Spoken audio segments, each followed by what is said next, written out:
I have wasted 4 years of my life making a game in Scratch that didn't get finished nor published anywhere to be playable online. This is my story of the biggest failed game I made years ago, which I will showcase to you, and also tell a bit of a backstory about how it even got to that point in the development of this game. And if you are a passionate game developer, I will also share my thoughts on how you can prevent something like this from happening with your project. So let's get to the start of this story. It was around 2020 at the time, and I really liked a game that is still one of my favorites, Just Shapes and Beats. It has really cool boss fights, I recommend you to check it out. So when thinking about this game, at some point I got an idea: what if I made a boss fight of my own as a real game? And immediately after that I thought of a program that I've seen from computer classes in my school, Scratch.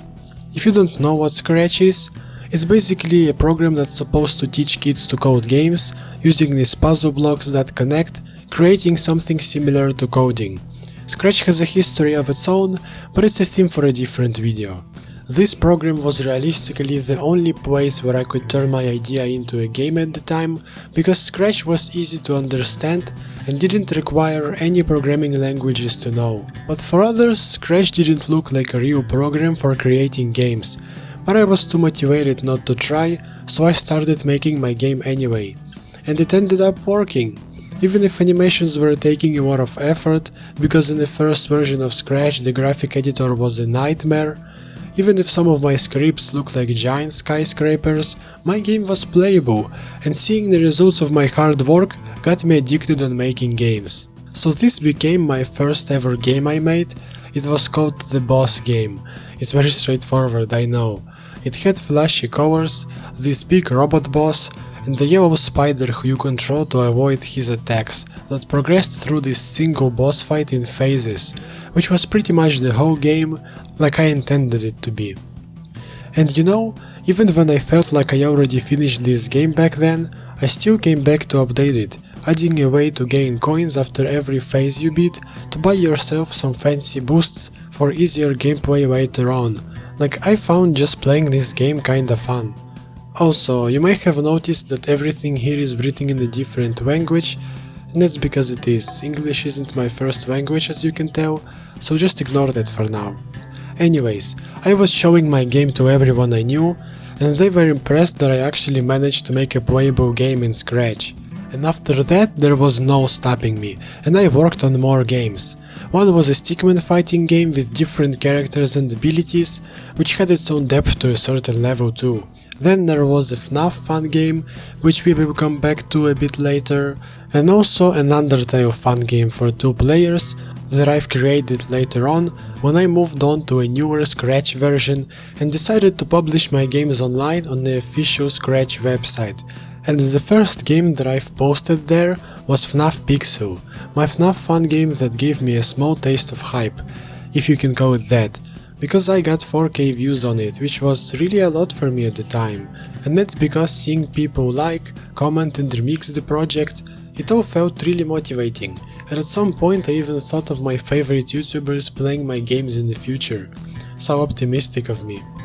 This attention led me to make a second part of my FNaF game, which became the first big mess and took me over a year to finish. And not even fully. The game was objectively empty of actual purpose and progression. You just waddle around, and after looking at a few locations, you can only check out the first person view with no danger, because Scratch was done with the way my game was made, and didn't let me develop it properly on my old PC. Probably because I was a self-taught developer in Scratch the whole time, and my so-called coding wasn't clean at all. But that was only the start of the real suffering, because then I made a decision to redeem myself from an unfinished FNaF game by making a different, cool and new one. So this is the game that became my biggest failure yet, and it was named simply Hell Knight, but I should have probably named it the FNaF Hell Game Development. Alright, so let's review this goofy ass game, just like the rest of stuff I was making, but as you've seen in this video, the games that I've made before, they were usually pixelated and from the top view, except rare occasions.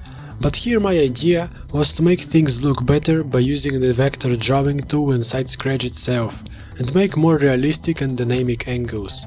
And my inspiration for this game was another FNaF fun game called Animator's Hell. It's a great FNaF fun game, which was basically a cooler FNaF Ultimate Custom Night. But the thing about my inspiration is that while making this game, I was still very inexperienced, and to make my animatronic ideas come to life and not suck visually, I did something wrong, which I haven't realized until it was too late. I traced stuff for my art. I mean, come on, I was a young teenager who was making a FNaF fun game on a Scratch after all. Can you really blame me? Anyways, with that out of the way, my game started with custom night mode. Like in Animator's Hell, I made an office, this orange office which is burnt in my head now, with its little decorations, doors, vents and 2 tablets. About the tablets actually. The first one had security cameras, which are okay and have this interactable clock, a cooling down function, and the ventilation mode where you could scan air vents to see if an animatronic was crawling through them, so you can send this sound wave on them to prevent yourself from losing. And the second tablet is a statistics mode, which is kinda similar to the one in FNaF 3, but here except fixing things you can turn on and off things. And also mainly fix the temperature of the office that could be raised by other animatronics or if your doors are closed for too long. And also check your power percentage too, of course. Now, what are these functions for? Well, let's get to my, I think, most favorite part of this video, the 9 animatronics I added to my game. The first one is a yellow rabbit that runs to the left or the right door randomly 2 times in a row, and since he takes time before each sprint, you have to pay attention to him. Unless you close both doors for a solid time, which kinda puts your office power at risk. This guy also uses a Funtime Freddy voice, and he was the mascot of the game for me, even though he was literally just Spring Bonnie. But like many other animatronics here, he didn't really have a name that stuck to him, so I'm gonna call my characters here by improvised names. Anyways, the second animatronic is Shadow Freddy, who was supposed to be the other kind of shadow. And his game mechanic is that his eyes show up in doorways or vents, which you had to close, obviously. He also emits a dark aura around your screen, and he comes to you faster if your light is off. The third animatronic is a green wolf, who's totally not a copy of anyone else, and he crawls through the left ventilation of your office.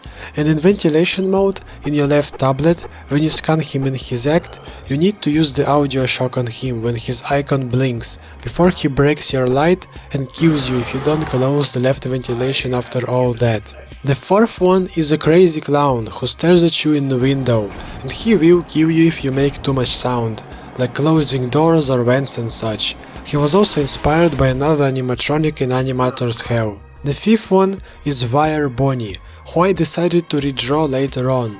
He lays down like Golden Freddy in Camera 4 and starts approaching you if your temperature is too high, which forces you to use a special cooling down temperature mechanic, or he will block your ability to close vents until you fix them, and he goes up to one of your doors, killing you if you don't close them.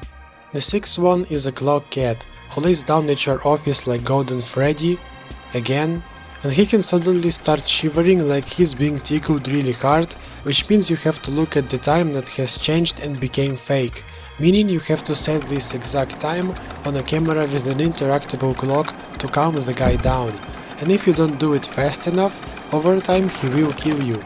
Also inspired by an Animator's Hell animatronic. The seventh one is an endoskeleton, literally, who was suddenly a work of art by me, what the hell? He goes a long way to your office until he comes out of the ventilation and stares at you calmly. And if you open a camera, he kills you. You can electrify him to make him go away too. The eighth one is an angel and a demon. The demon would go up from the basement and raise your temperature, so you have to call an angel to make him go back, but also stop the angel in the vents since you awakened him. But now, the last animatronic, my possibly most original character, who became my most favorite, the Puppet Master. His lore goes deeper than any of the animatronics, and I believe that in the future there is a chance I develop his character with my new skills. In a custom night, he makes your roof crack, where his little puppets would appear one by one and only go away once the light is turned off. Otherwise, they slowly take over your screen vision and the Puppet Master himself wakes up and kills you. So this custom night section took me a total of 2 years to finish, which makes me question, what in the world gave me the power to spend 2 more years making the story mode? Story mode was possibly the reason why I spent so much time on this game back in the day. It was supposed to let all the weird animatronics shine with their backstory, but we'll get to the ambitions of my game later. Now, the story mode actually gives my whole game a little intro. It created a vibe that you are in a VHS tape, which was the new trend in horror back then, I believe. And after all the settings choice ceremony, you get a cutscene of the letter that invited our future night guard to a job. Couldn't be me. Then there was supposed to be this phone call cutscene too, but it didn't get finished at the time, and not because everyone looks like a different version of Edwin. After that you get to a new menu screen. And here you can also notice the custom night option, which was supposed to be locked until you complete the story mode. Now pressing story mode starts you off with another beautiful cutscene with the car that took me like 2 months to make, and also plays the Living Tombstone remix of FNaF 6 song. After that you get an audio of the night guard approaching the pizzeria, because I thought it was cool and I could avoid drawing it, which would take another 4 years. So after more ominous approaching, you get this ominous door which gives you this.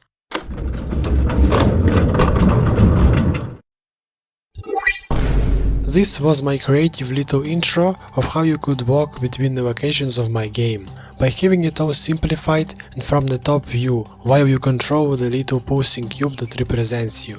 From now on, the main character tells you to find the light switch, and by going to the right, you get this view, which I spent even more time on. From now on you literally just hold W, and after a long corridor walk you reach the light switch, and after you click it a lot of times, power comes back. And as you back off, the first animatronic appears, looking at you behind the wall. And your main character doesn't even see him at first, and only after you turn around, this happens.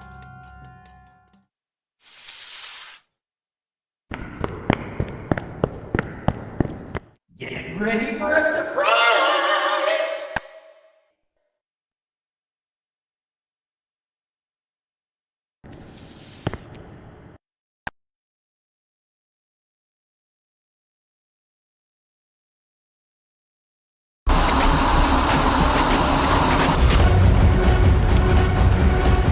Bonnie sprints at you, and as you turn around while fighting for FPS, you shortly go back to the minigame state where you run to the front corridor to start the chase sequence. And in my opinion, that was one of the best things I've done in my game. It looks visually nice and is kinda stressful because Bonnie here takes moments to come up close to you, making you hallucinate or possibly die if you were bumped down by boxes in your way.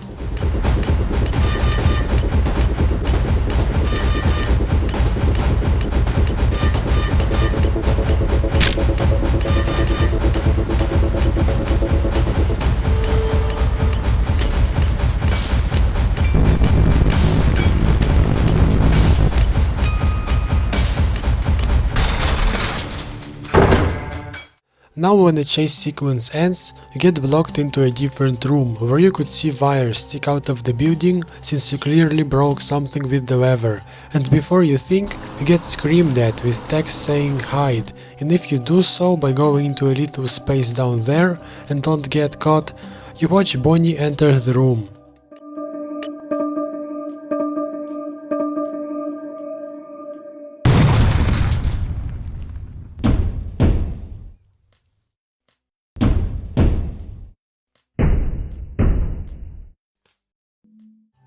And suddenly, as he gets close, you get a POV of him walking right in front of you, and a heartbeat minigame starts, where you have to press space in the rhythm of your heartbeat, because if you miss 3 of these heartbeats, you die.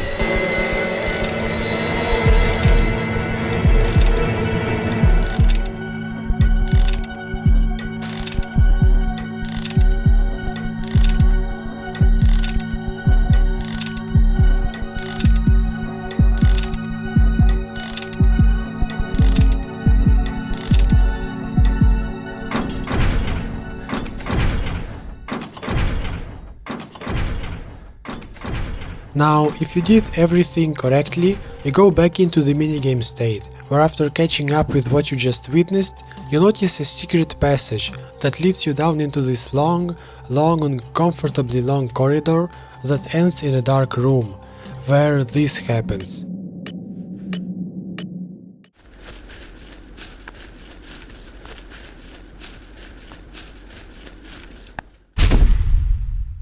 You bump into something, and when you turn your flashlight on, you see a door, and when you enter it after a little loading, which definitely wasn't made to look at my door art longer, you get to the cutscene of the office.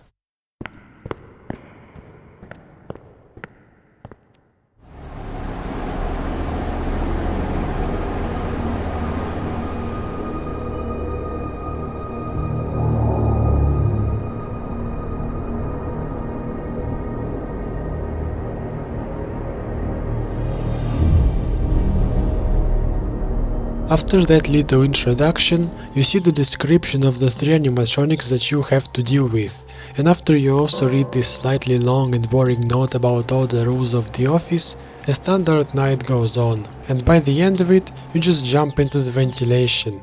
But from this moment, the game ends.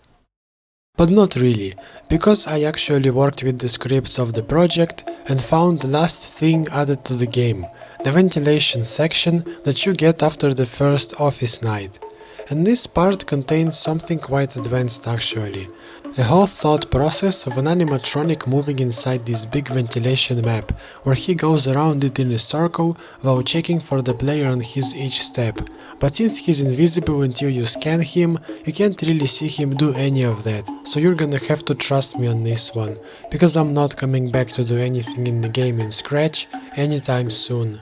Anyway, the goal of this whole part is to move through the vents to the exit, while scanning your surroundings to see if an animatronic is near you, and there's this cool little animation that plays when you move through each ventilation too. But for some unexplainable reason, there's a fart that plays each time you move in this ventilation. Like, I don't know why or what happened to make this exist here, so let's just assume that the night guard went to Arby's before the shift.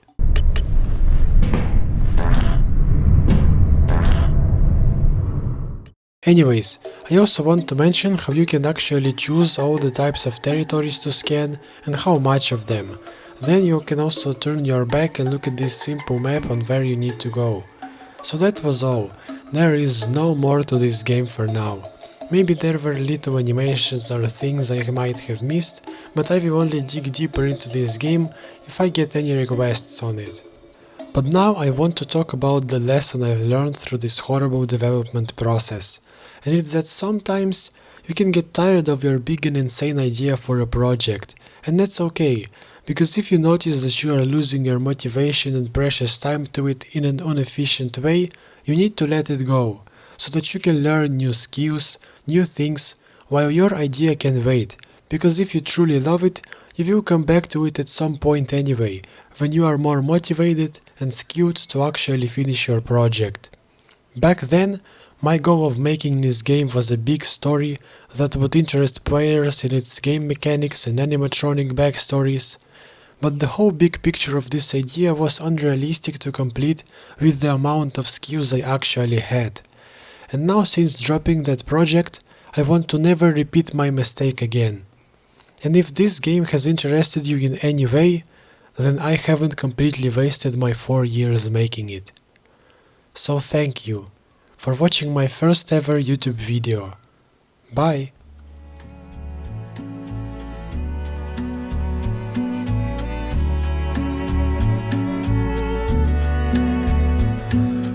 What can you say when love goes away that hasn't been said before?